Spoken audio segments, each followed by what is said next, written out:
ഇവിടെ Sarang V D സതീശനെ അനുകൂലിക്കുന്നവർ വലിയ പ്രതീക്ഷയോടുകൂടിയാണ് അദ്ദേഹത്തെ തിരുവനന്തപുരത്തേക്ക് യാത്ര അയച്ചിട്ടുള്ളത്. പ്രതിപക്ഷ നേതാവിൻ്റെ കാറിൽ നിന്ന് മുഖ്യമന്ത്രിയുടെ കാറിലേക്ക് അദ്ദേഹത്തിൻ്റെ യാത്ര മാറുമെന്നും അങ്ങനെ തിരികെ എത്തുമെന്നുമാണ് അവർ പ്രതീക്ഷിക്കുന്നത്. അതേസമയം രമേശ് ചെന്നിത്തല കഴിഞ്ഞ 10 വർഷമായി രമേശ് ചെന്നിത്തല നമുക്കറിയാം 5 വർഷം പ്രതിപക്ഷത്തിരിക്കുന്നു, പിന്നീട് ആ പദവിയും നഷ്ടപ്പെട്ടതാണ്.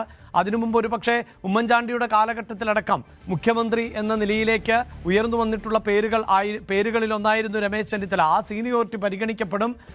ഹൈക്കമാൻഡ് നേരത്തെ ഉണ്ടായിരുന്ന സ്വാധീനമുണ്ട്, സോണിയാഗാന്ധിയുമായുള്ള അടുപ്പമുണ്ട്, അങ്ങനെയൊക്കെയുള്ള ഭരണതലത്തിലുള്ള പരിചയസമ്പത്തുണ്ട്. ഇതൊന്നും തള്ളിക്കളയാനാകില്ല എന്ന നിലപാടിൽ ആയിരുന്നു RC അനുഭാവികൾ. ഇപ്പോഴും ആ പ്രതീക്ഷ കൈവിടുന്നില്ല എന്നാണോ മനസ്സിലാക്കേണ്ടത്? എന്താണ് അവിടുത്തെ ഒരു പശ്ചാത്തലം?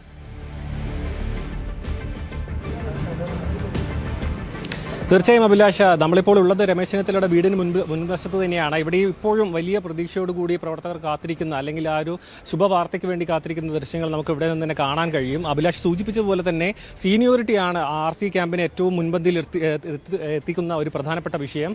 ആ സീനിയർ നേതാവ്, അല്ലെങ്കിൽ ഒപ്പം തന്നെ ഇതിനു മുൻപ് പല പദവികളും വളരെ മികച്ച രീതിയിൽ കൈകാര്യം ചെയ്തൊരു നേതാവ് എന്ന രീതിയിൽ അദ്ദേഹത്തിനെ സമ്പൂർണ്ണമായിട്ടും ഈ ഒരു സ്ഥാനത്തേക്ക് എത്താനുള്ളൊരു അർഹതയുണ്ട്, ഒപ്പം തന്നെ സീനിയോറിറ്റിയുമുണ്ട് എന്നത് വേണം നമുക്ക് മനസ്സിലാക്കാൻ കഴിയും. ആ ഒരു വിശ്വാസത്തിലാണ് ഇപ്പോൾ പ്രവർത്തകർ മുഴുവനും ഇവിടെയുള്ളത്.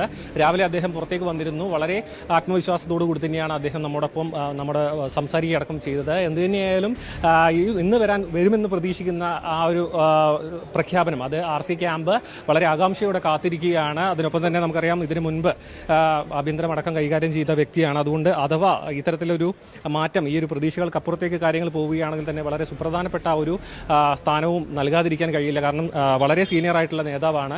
ഈ അതായത് പരിഗണിക്കുന്ന 3 പേരുകളിൽ ഏറ്റവും സീനിയർ ആയിട്ടുള്ള നേതാവും ഒപ്പം സോണിയാഗാന്ധിയുമായി ചേർന്ന് നിൽക്കുന്ന നേതാവ് കൂടിയാണ്. ഒപ്പം തന്നെ കേരള രാഷ്ട്രീയത്തിൽ അത്ര വലിയ രീതിയിലുള്ള മാറ്റങ്ങൾക്കും ഒപ്പം അത്തരത്തിലുള്ള പല കാര്യങ്ങൾക്കും ചുക്കാൻ പിടിച്ചിട്ടുള്ള നേതാവും കൂടിയാണ്. അതുകൊണ്ട് ഇവിടെ പ്രതീക്ഷകൾക്ക് ഒട്ടും മങ്ങലില്ല. മറ്റ് 2 ക്യാമ്പുകൾ പോലെ തന്നെ ഇവിടെയും പ്രവർത്തകർ വലിയ ആവേശത്തോടു കൂടി തന്നെയാണ് കാത്തിരിക്കുന്നത്. കഴിഞ്ഞ ദിവസവും വളരെ ആകാംക്ഷയുടെ നിമിഷങ്ങളായിരുന്നു, പക്ഷേ അത് പിന്നീട് ഇന്നത്തേക്ക് മാറ്റിവെക്കുകയായിരുന്നു. എന്ത് തന്നെയായാലും വരുന്ന മണിക്കൂറുകളിൽ ഒരു സന്തോഷ വാർത്ത ഈ ക്യാമ്പിലേക്ക് കൂടി എത്തുമെന്നാണ്, ക്യാമ്പിലേക്ക് തന്നെ എത്തുമെന്നാണ് പ്രവർത്തകരുടെ പ്രതീക്ഷ. അഭിലാഷ്, വലിയ പ്രതീക്ഷയിൽ ആണ് ഇപ്പോഴും. അതായത് മുഖ്യമന്ത്രി ആര് എന്ന് സംബന്ധിച്ച തീരുമാനം ഇന്നുണ്ടാകും എന്ന് ഏതാണ്ട് ഉറപ്പിക്കുന്നു. കാരണം ഇപ്പോൾ ഈ ഘടകകക്ഷി നേതാക്കളുടെ പ്രതികരണം അടക്കം വരുമ്പോൾ PJ ജോസഫ് അല്പസമയം മുമ്പ് ആരാകണം മുഖ്യമന്ത്രി എന്ന് ചോദിച്ചപ്പോൾ അദ്ദേഹം പറഞ്ഞത് ജയിച്ച MLA-മാരിൽ നിന്ന് ആരെങ്കിലും ആകണമെന്നതാണ് ആഗ്രഹം എന്നാണ് അദ്ദേഹം പറഞ്ഞത്. അതോടൊപ്പം തന്നെ ഇത് സംബന്ധിച്ചൊരു തീരുമാനമായി എന്നും സീൽ വെച്ച കവറിൽ ആ പേര് എത്തിയിട്ടുണ്ട് എന്നും ഇനി അത് പ്രഖ്യാപിച്ചാൽ മതി എന്നുമൊക്കെയാണ് PJ ജോസഫിന്റെ ഭാഗത്ത് നിന്നുണ്ടാകുന്ന പ്രതികരണം. അങ്ങനെ തന്നെ എത്തിയിരിക്കുന്നു, ഒരു പേരിലേക്ക് എത്തുകയും ആ പേര് നിശ്ചയിക്കുകയും ചെയ്തു എന്നത് തന്നെയാണ് ഇപ്പോൾ ലഭിക്കുന്ന വിവരങ്ങൾ. അങ്ങനെയെങ്കിൽ അത് പ്രഖ്യാപിക്കുക. അതെന്തുകൊണ്ട് പ്രഖ്യാപിക്കുന്നില്ല? എന്തുകൊണ്ടാണ് ഇപ്പോഴും ഒരു പേരിലേക്ക് എത്തിയെങ്കിൽ അത് പറയാൻ പറ്റാതെ പോകുന്നത്?